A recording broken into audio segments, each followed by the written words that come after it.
Now turn to section 1. Going to hear a conversation between an agent and Scott.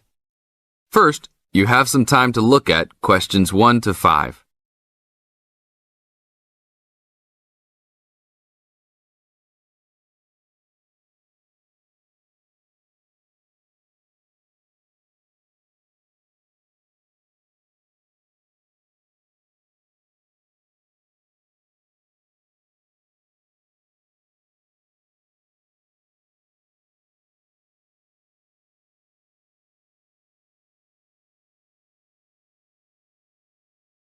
Now listen to the tape and answer the questions. 1 to 5.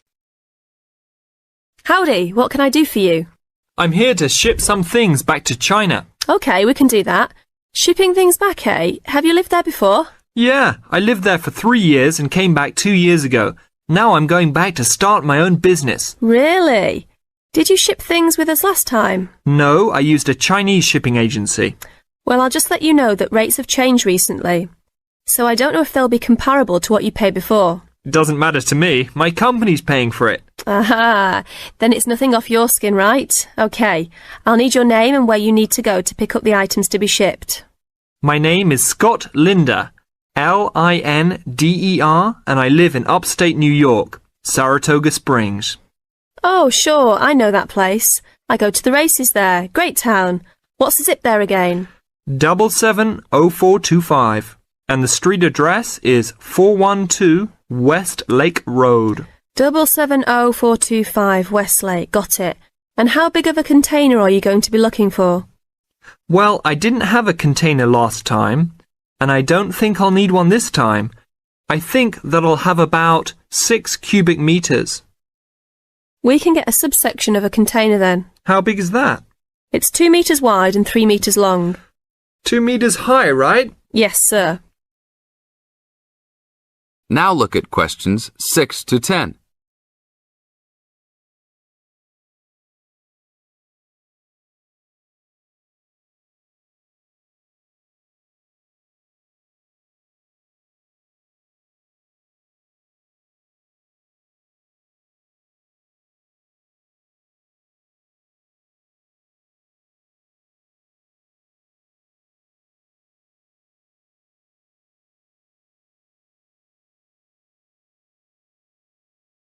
As the talk continues, answer questions 6 to 10. And for customs, I need to know what sort of items will you be shipping? Mostly furniture. But we'll also have quite a few boxes of books too. Any clothing? Nope, but we'll have some bicycles and wood that we use for a loft bed. Be careful with those bicycles. I hear bicycle theft is a big problem in China. Not if you know how to secure your bikes and where to store them. Well, good luck. How valuable do you want me to list the entire shipment as being? Let's say about $3,500. Great. Now you'll also have to go over to the customs department to check with them about shipping the wood over to China. I know there are concerns about termites, bugs, etc. No problem. It's the same wood I brought over from China last time. Then you should be okay. It's just a formality. And last of all, where would you like the shipment to be delivered? Well, I will live in Beijing, but let's ship it to Tianjin. My company will pick it up there. That's all right then. Have a nice trip. Thanks for your help. That is the end of part 1. You now have half a minute to check your answers.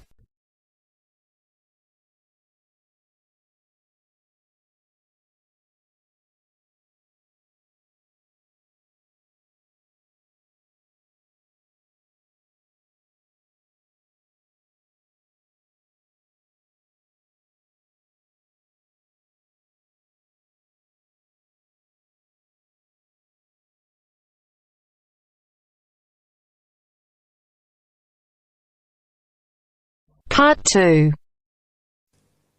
You will hear a tour guide welcoming a group of visitors to the British Library and telling them about the library and what they will see there. First, you have some time to look at questions 11 to 15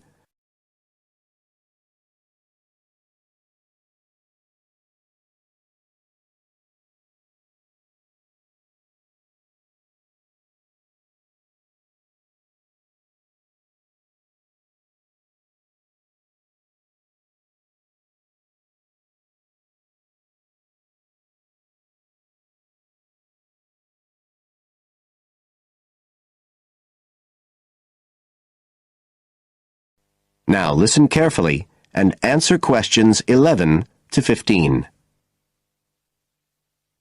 Good afternoon, ladies and gentlemen, and welcome to your very own tour of the British Library on this lovely afternoon. My name is Tony Walters, and I'm your guide for today. Could I please see your tickets for the guided tour? I'd also like to remind you that any tickets bought today do not include a visit to the reading rooms. I'm afraid we don't do visits on Fridays, or any weekday during working hours, so as not to disturb the readers. But if you do want to see those rooms, the only day there are tours is on Sundays. So, I don't want anyone to be disappointed about that today. OK? Thank you. Right, we'll start with a brief introduction. As many of you know, this is the United Kingdom's National Library, and you can see that this is a magnificent modern building. It was first designed by Sir Colin St. John Wilson in 1977, and inaugurated by Her Majesty the Queen more than 20 years later in 1998. As you can see, the size is immense, and the basements alone have 300 kilometres of shelving, and that's enough to hold about 12 million books. The total floor space here is 100,000 square metres, and, as I'll show you, the library houses a huge range of facilities and exhibition spaces. And it has 1,000 staff members based here in the building. So, you can appreciate the scale of our operation. In fact, this was the biggest publicly funded building constructed in the United Kingdom last century. It is still funded by the government as a national institution, of course, and it houses one of the most important collections in the world. The different items come from every continent and span almost 3,000 years. The library isn't a public library, though. You can't just come in and join and borrow any of the books. Access to the collections is limited to those involved in carrying out research. So it's really a huge reference library for that purpose, and anyone who wants to consult any materials that are kept here can formally apply to use the library reading rooms. You now have some time to look at questions 16 to 20.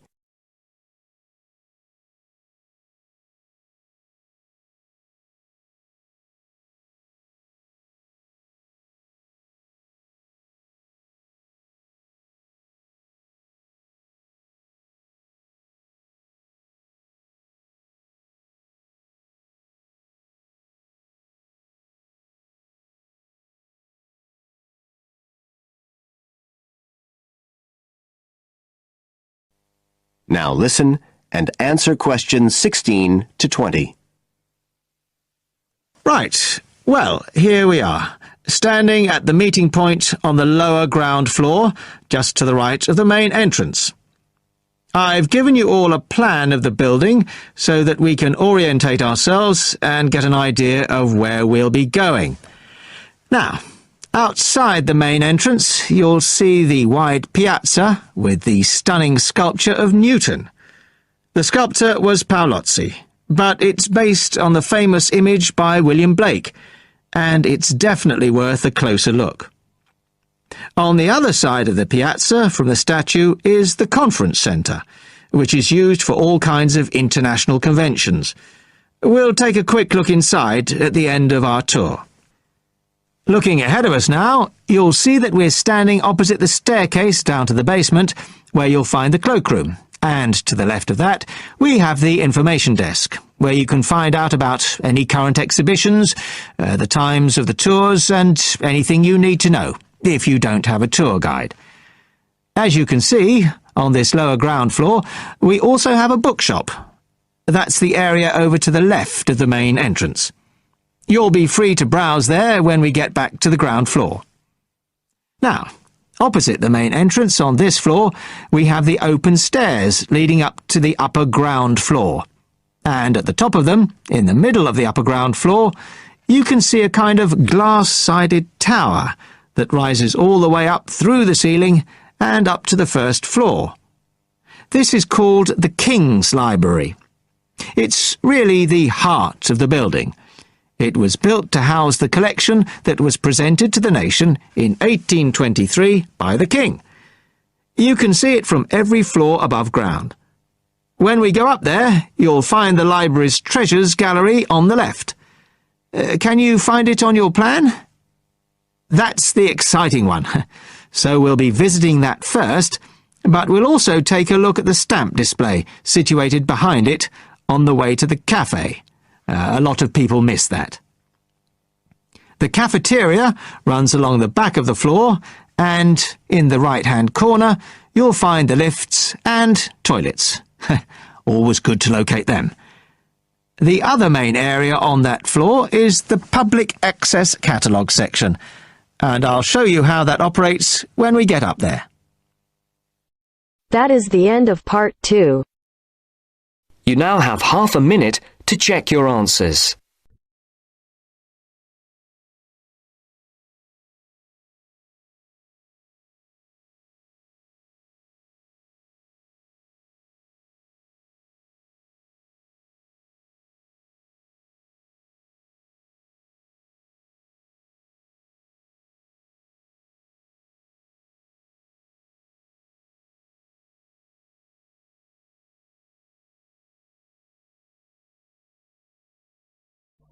Now turns to part 3.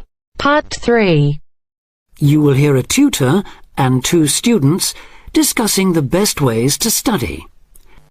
First, you have some time to look at questions 21 to 25.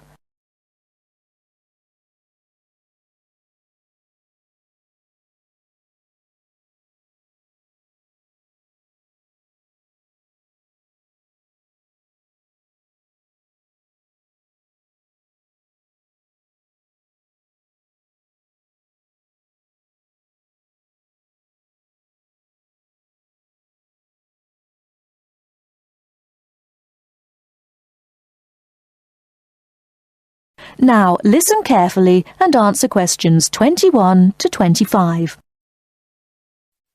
Well, how are you both settling in? Fine. Yes, no problems. So far, anyway. Good. Remember that as your personal tutor, I'm here to help you if you do have any difficulties. Now, as you know, lectures start on Monday, so I thought we'd look at a few ways of making the most of them, especially in terms of the notes you take.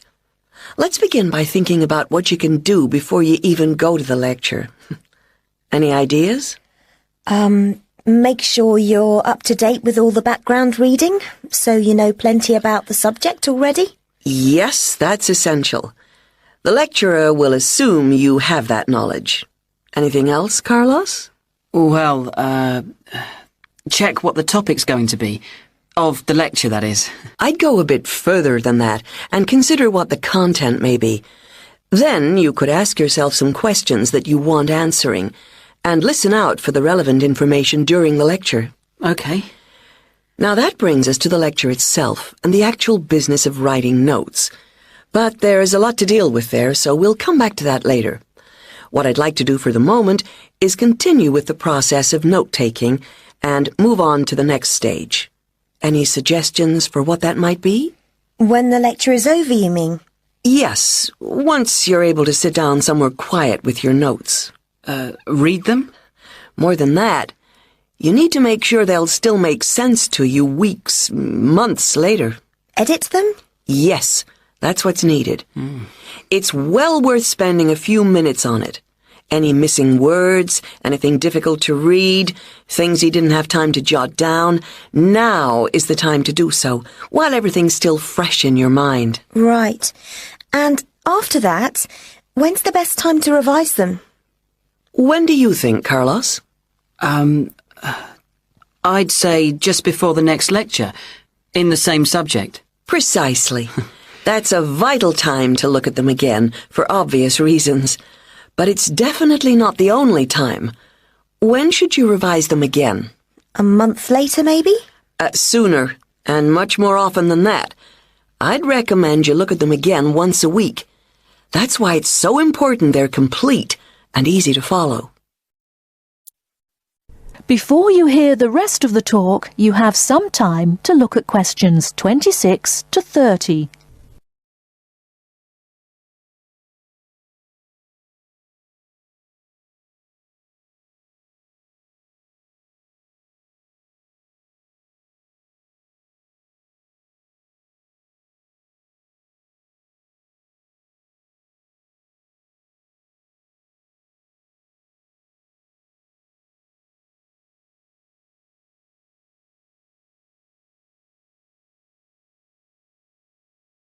Now listen and answer questions 26 to 30. Right. Let's go back to note-taking and begin with the basics before the lecture has even started. What should you do when you walk into the room? Get a good seat, at the front if you can, where you can hear clearly and avoid distractions. Yes, though obviously others will have had the same idea, so it's as well to get there a bit early. So, when the lecture's underway and you're busy jotting things down, what should you try to ensure? That you're getting all the main points. And what if you don't catch something you know must be important? I'd leave a space. Then I could check it later, perhaps by asking a question at the end and fill it in afterwards. That's an excellent way to deal with it, yes. And there's something else I'd like to mention here. Talking about going through notes afterwards, it's absolutely vital that what you write is legible for one very good reason. It saves time. You'll waste many hours during the course if your revision is held up because you can't read what you've written. Okay, what else can we do to make listening and note-taking more efficient? Well, I always listen out for signpost words. Sorry, what are they? They're the ones lecturers use to say where they're going. A bit like a signpost at a road junction, I suppose. Things like, the first reason is, however, to sum up, and so on. Yes, they can tell you when something important is coming, and help you organize your notes, too. Is there anything else you can add, Carlos? There's something I think's very useful, but it's later, after the lecture is finished. That's fine. Go on. Well, what I do is go through what I've written down, summing up the main points in a few words in the margin, on the left-hand side of the page. I try to use words that'll jog my memory, so that I can remember what everything's about when I look at them again. Yes, that can work very well. What some people do to review their notes is cover up their full notes from the lecture, maybe with a piece of paper or a card, and concentrate just on what they've put in the margin, trying to recall the details. Then they move the cover down a little and check whether they were right. Or you could put your main points on another piece of paper and clip them together. Instead of covering and uncovering, you just hold a page in each hand. Sure. It's down to personal preference, really. Everyone has their own learning style. That is the end of part 3. You now have half a minute to check your answers.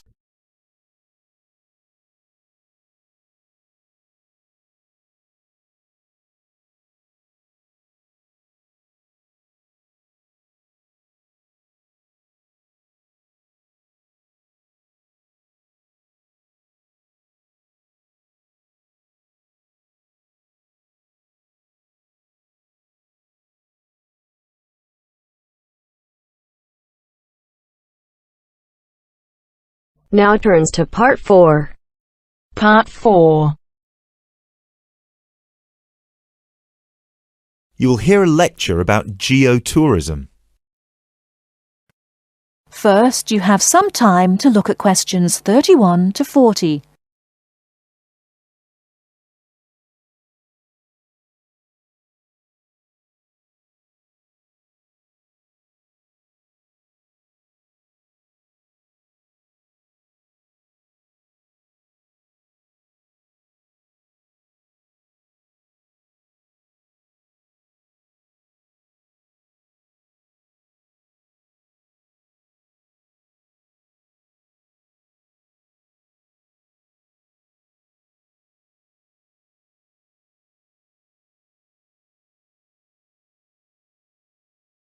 Now listen carefully and answer questions 31 to 40.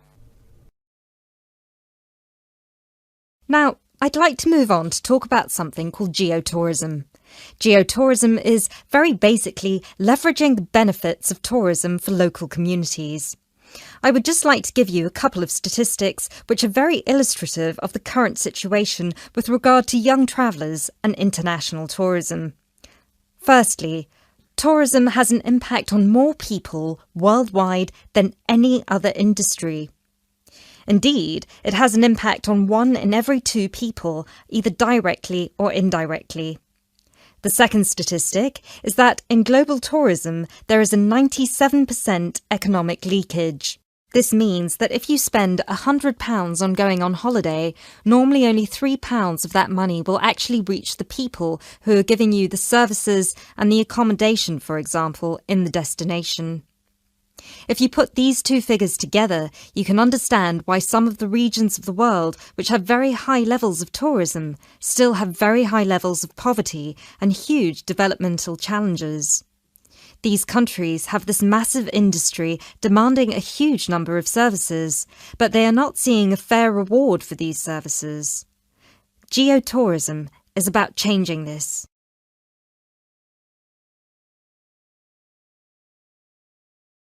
Projects are now being developed with financial organisations such as the World Bank. One of these involves developing a technology platform which is bringing grassroots travel products such as hotels, locally owned hotels, not global chains, very locally owned tour operators to the international travel market, therefore avoiding the middlemen. These middlemen often cut them out of the market completely or just make their business unsustainable. Another way that geotourism can be promoted is through the niche travel market of volunteering. These days, a significant number of older teenagers want to spend a gap year, either between school and university, or university and employment. Often, these people want to spend some or all of their year volunteering, but they either don't have the money or don't feel inclined to pay the main volunteering organisation businesses the fee they require, which can be as high as £3,500. What they are looking for is an organisation who can connect them with people on the ground, who can suggest worthwhile local projects. So, this is a real win-win scenario. The organisers charge a small flat fee, which then goes to the local contact. Thus, the local contact gets a very good commission just for one customer. The customer is also saving a large amount of money and time, both of which they can give to the projects they end up working on. There is still quite a long way to go before poverty in the most popular of tourist areas is eradicated, but a focus on this type of geotourism could provide an answer.